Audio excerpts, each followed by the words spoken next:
George Helmke was born in 1919 on the banks of the Hudson River in New York.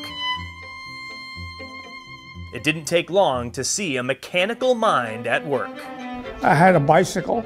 That was a favorite tool of mine, and took it apart, put it together, that kind of thing.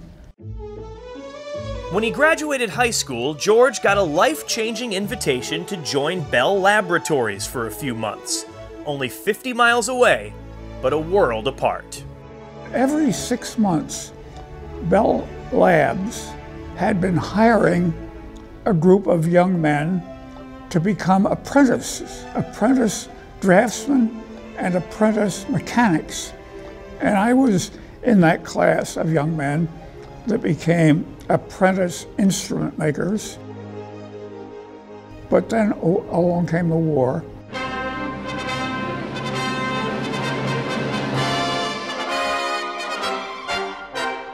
I enlisted in the Navy and was sent to a school in Portland, Maine, in the harbor there.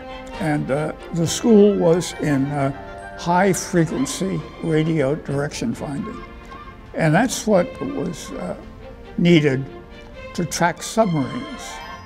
It's a skill that would serve George well, but also put him in the crosshairs of the most infamous battle of World War II, as he and the USS Nelson arrived off the coast of Normandy in June of 1944. It turns out that our first trip there aboard the Nelson was for the invasion of France.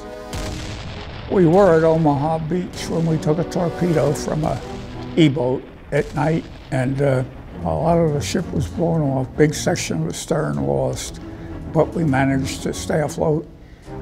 Because I was there and because I was torpedoed, we were offered membership, which I accepted, in the French Legion of Honor. So I am a chevalier of the French Legion of Honor.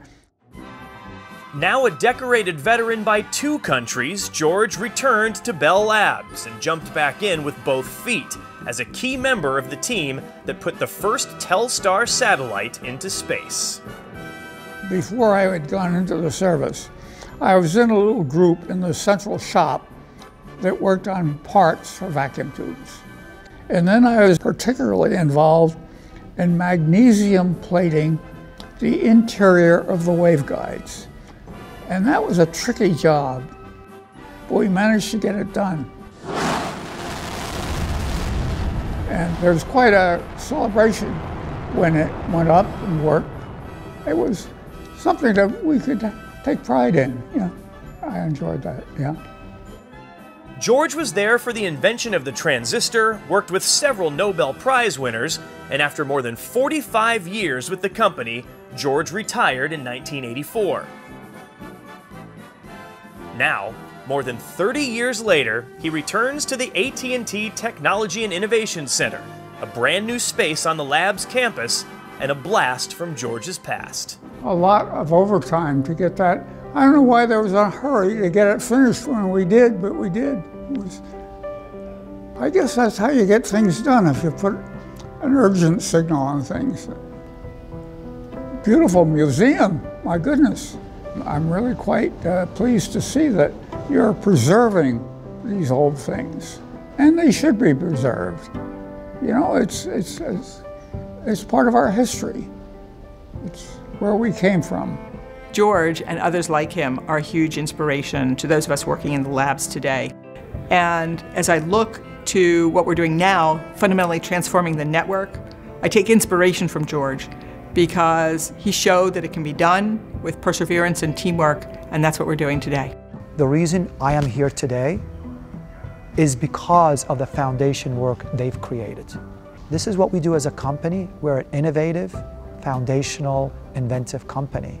And we're a company that creates a lot of George. As he begins the 100th year of a life enriched by a 68-year marriage, children, grandchildren, and great-grandchildren, George now has some fresh memories to take with him from a place that meant so much for so long.